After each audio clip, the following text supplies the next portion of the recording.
Santapan Harian Senin 10 April 2023. Inilah program Santapan Harian, sebuah program yang mengajak Anda menelusuri isi Alkitab, agar Anda menemukan makna firman Tuhan sesuai dengan konteksnya.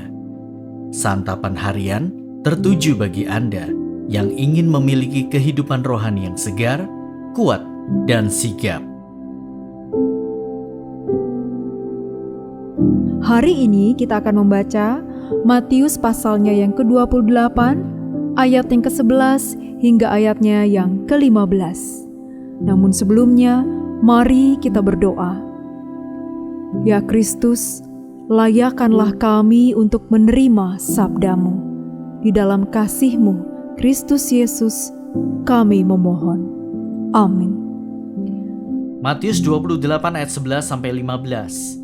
Ketika mereka di tengah jalan, datanglah beberapa orang dari penjaga itu ke kota dan memberitahukan segala yang terjadi itu kepada imam-imam kepala.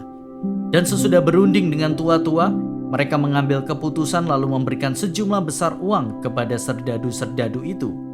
Dan berkata, "Kamu harus mengatakan bahwa murid-muridnya datang malam-malam dan mencurinya ketika kamu sedang tidur.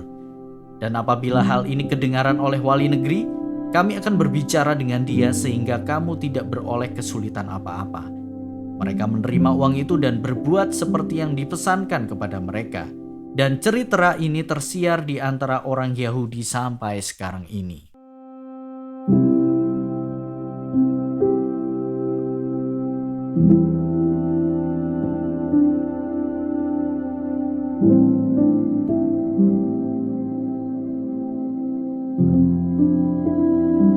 Sahabat Santapan Harian, kita hidup di dalam dunia yang telah rusak dan penuh ketidakadilan.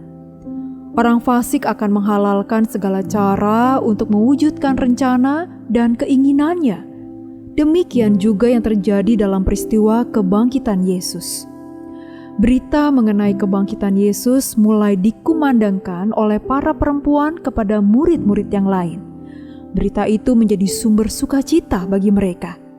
Tetapi sebaliknya, kabar itu menjadi ancaman bagi para pemuka agama. Ketika para penjaga melaporkan peristiwa yang menimpa mereka, imam-imam dan tua-tua pun membuat rencana baru yang penuh kebohongan. Cara yang digunakan para pemuka agama cukup menarik.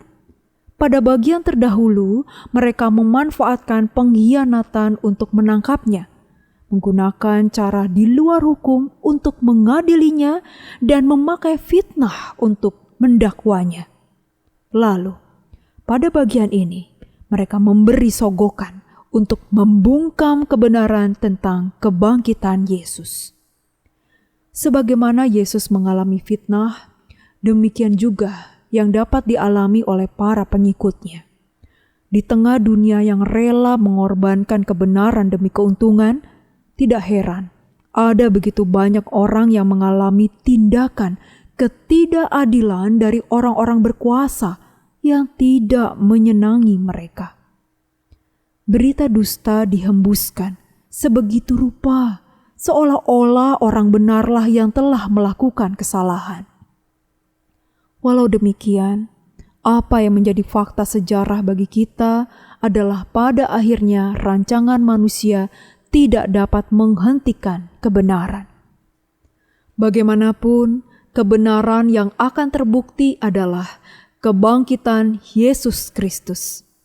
Injil Kristus lebih besar ketimbang rancangan siapapun. Karena itu, sebagai pengikut Kristus yang telah menerima kebenaran darinya, kita perlu memperkuat pengenalan dan pendirian kita di dalam Injil.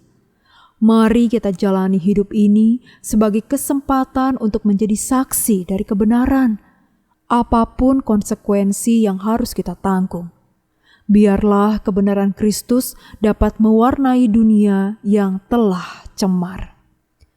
Mari kita berdoa. Kebenaran firman-Mu itu terlampau penting untuk tidak dibagikan. Dengan kekuatan-Mu kami dapat bersuara di tempat kerja, lingkungan, gereja, dan di antara keluarga dan teman-teman kami. Di dalam Kristus Yesus yang menguatkan kami. Amin.